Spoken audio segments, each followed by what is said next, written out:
Bismillahirrahmanirrahim. Assalamualaikum warahmatullahi wabarakatuh. Let's start studying the TOEFL test today.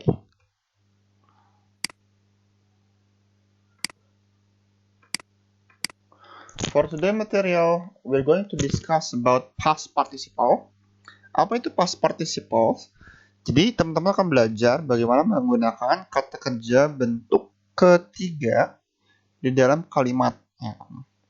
Jadi ada yang bentuk kata kerja bentuk ketiga dalam kalimat fungsinya sebagai verb dan juga bisa fungsinya sebagai adjective. Maka di sini dikatakan past participles can cause confusion in the structure section of the TOEFL test because a past participle can be either an adjective or part of the verb. Jadi kata kerja yang bentuk ketiga itu bisa berfungsi sebagai adjective atau juga sebagai kata kerja. The past participle is the form of the verb that appears with have or be. Kata kerja bentuk ketiga yang berbentuk sebagai kata kerja itu muncul dengan adanya diikuti have atau to be. It often ends in ed, but there are also many irregular past participles in English. Biasanya ciri-cirinya itu berakhiran ed atau ada yang bentuk irregular. Apa itu irregular? Kayak misalnya go, went, gone. Itu yang bentuk irregular. Ya. A past participle can often end in ed, but there are also many irregular past participles. For many verbs, including ed verbs, the simple past and the past participle are the same and can be easily confused. Kadang-kadang kata kerja yang bentuk kedua dan ketiga tulisannya sama. Kalau akhirnya ed ya. Misalnya worked kan tulisan bentuk kedua dan ketiga sama dia, worked. Nah, yang mana bentuk kedua, yang mana bentuk ketiga? Nah, kita akan belajar bagaimana menentukan ini sebagai bentuk kedua atau bentuk ketiga. The ed form of the verb can be simple past or to the past participle of a verb or an adjective. Jadi kata kerja yang bentuknya akhiran ed itu bisa bentuk simple past, kata kerja bentuk yang kedua, atau past participle, kata kerja yang bentuk ketiga, atau juga sebagai adjective. Nah, kan bingung ya kalau dalam kalimat nanti itu fungsinya sebagai apa? Karena kalau kita nggak tahu fungsinya sebagai apa, penerjemahan ke bahasa Indonesia yang pun akan berbeda. Maka kita akan belajar ya, kapan fungsinya kata kerja yang akhir ed ini sebagai simple past, sebagai kata kerja bentuk ketiga, atau sebagai adjective. Let's study today. Example, contoh ya. The mailman has left a letter in the mailbox. Nah, di sini kata kerjanya itu berakhiran bentuk ketiga. Ya, has left. Left ini dari kata leave, jadi left. Ya, kenapa ini bentuk ketiga? Karena dia jatuh sudah has. Ingat ya. Bentuk ketiga itu apabila jatuh sudah have, has, atau had, atau to be. Nah, ini jatuh sudah has, maka dia bentuk ketiga. Maknanya apa? Dia present perfect, berarti sudah atau telah. The mailman, ya, petugas surat, tuh, telah meninggalkan sebuah surat di kotak surat. Maknanya sebagai kata kerja. Lanjut. The classes were taught by Professor Smith. Kelasnya diajari oleh Profesor Smith. Ini kata kerja bentuk ketiganya jatuh sesudah to be. Ini sebagai bentuk passive sentence. Nah, kalau passive sentence maknanya apa? Maknanya di. Kelasnya diajarkan oleh Profesor Smith. Nah, ini fungsinya kata kerja bentuk ketiga sebagai main verb, kata kerja inti. Lanjut. Nah, di sini the letter left in the mailbox was for me. Nah, di sini fungsi sebagai adjective. Kenapa? Karena dia jatuhnya tidak sesudah have, has, had, atau to be. Dan kalimat ini sudah memiliki main verb-nya. Sudah punya kata kerja utamanya. Apa kata kerja utamanya? Was. Makanya sebagai adjective. Nah, namanya adjective fungsinya menjelaskan kata benda. The letter left Berarti left ini menjelaskan apa? Menjelaskan si letternya. Kenapa si letternya?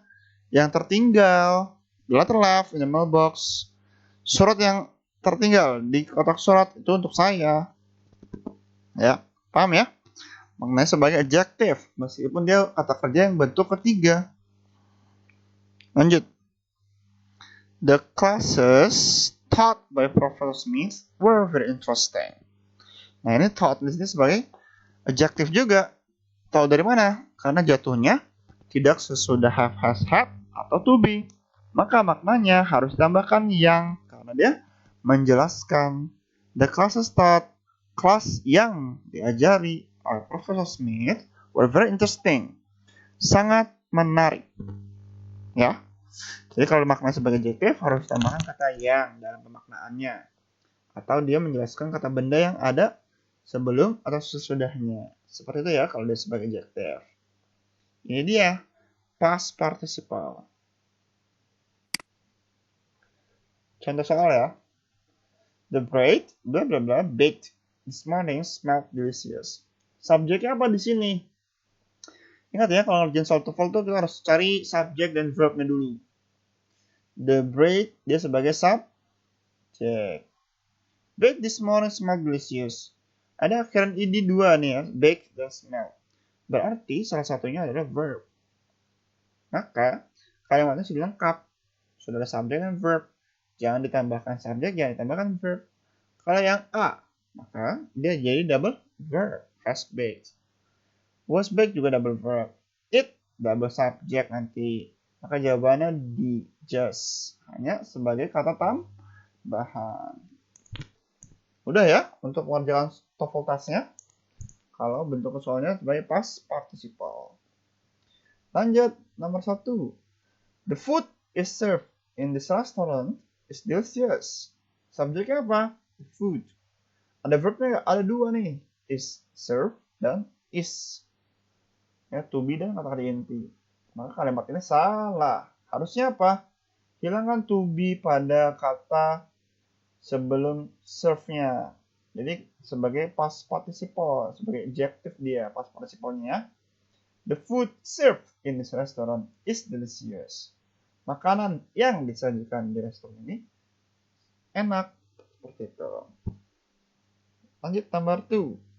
The plane landed on the deserted runway.